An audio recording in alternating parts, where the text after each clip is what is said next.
All right, we're about to dive deep into a world that's so small it's almost impossible to imagine. But it's a world that makes up, well, everything. We're going to explore the most fundamental unit of life itself, the cell. But here's the thing. What if I told you that you're not just you? What if, inside your body, there are literally trillions of tiny, bustling cities all working together? Because that's exactly how we're going to think about the cell today. It's an incredible way to understand just how complex they are. So, here's our game plan for today's little tour. First, we'll get the basic layout of the city. Then we'll pop over to see the government and the security at the border.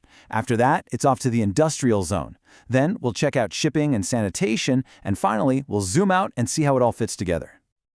Okay, first stop, the city of life. Before we start wandering through the different neighborhoods, we really need to get a handle on the basic blueprint of this whole amazing operation. So what is a cell, really? Well, you can think of it as the smallest possible thing that can truly be called alive. Every single thing you do, every breath, every thought, it all starts right here. And you know, calling it a building block doesn't quite do it justice. It's more like the building block, the construction crew, and the architect all rolled into one. And this is where the scale just completely blows your mind. We're not talking about a few of these little cities. Your body is home to a sprawling civilization of over 37 trillion of them.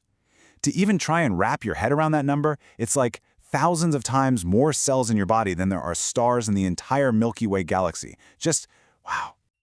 Right. So, any city that big needs some serious organization. It needs rules, it needs security. So that brings us to our next stop, the Administration and Security District. This is where we see how the city protects itself and runs the show.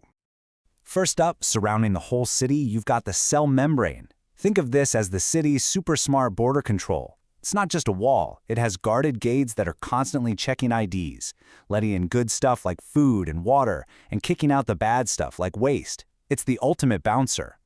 And right in the center of it all, you've got the nucleus. This is City Hall. This is the big boss, Mission Control. It holds all the city's most important documents, the DNA. That's the master blueprint for absolutely everything the cell does, everything it builds, everything it will ever be. All the orders come from right here.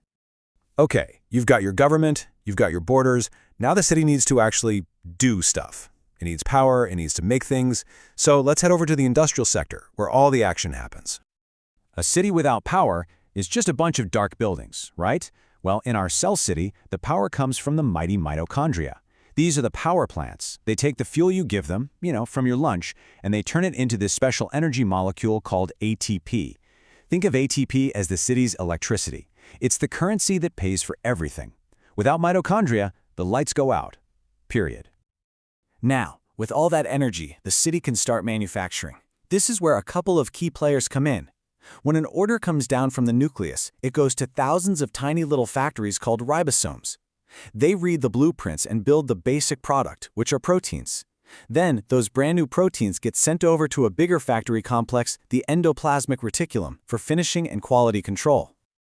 So the whole production line is beautifully simple. Step 1, the instructions arrive from City Hall.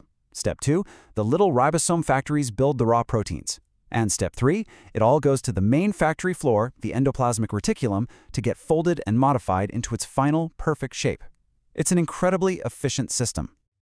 Okay, so a busy city that's building things 24/7 has a couple of other big needs, right? It needs to ship all those finished products, and it has to deal with the trash. So let's meet the unsung heroes of the city, the logistics and waste management crews. So once a product is finished, it goes to the Golgi apparatus. This is basically the city's main post office and shipping warehouse. It takes the finished proteins, sorts them, packages them up, and slaps a molecular shipping label on them so they know exactly where to go. Then it ships them out, either to another part of the city or even outside the city walls to be used somewhere else in your body. And of course, there's the trash. Every city has it. This is a job for the lysosomes. These guys are the city's cleanup crew and recycling plant all in one. They roam around, gobbling up waste and breaking down old, worn-out parts into bits and pieces that the city can use again. And this job is absolutely critical. If the lysosomes go on strike, the city literally drowns in its own toxic junk. All right, for our final stop, I want us to just zoom all the way out. Let's step back and just appreciate the sheer beauty and complexity of what we've just seen. Because this isn't just a bag of parts, it's a living, breathing universe. You know, the biggest thing to take away from this whole tour is that nothing in the Cell City works alone. Every single part is connected. City Hall sends orders to the factories, which get their power from the power plants. The post office ships what the factories make, and the cleanup crew keeps the streets clear so everyone can work. It's this perfectly balanced, interconnected dance. So let's do a super quick recap of our metropolis. We've got the nucleus as City Hall, the cell membrane as border control. Mitochondria are our power plants. The ribosomes in ER are the factories. The Golgi is our post office, and the lysosomes are the recycling crew. An entire functioning city, all in a microscopic package. And that brings us to one last kind of mind-bending question. If every single one of your 37 trillion cells is a thriving city, just as complex and busy as the one we just toured, what does that make you? Are you a nation? A civilization? Or are you an entire universe, all contained in one person? It's something to think about. Thanks for coming along on the tour.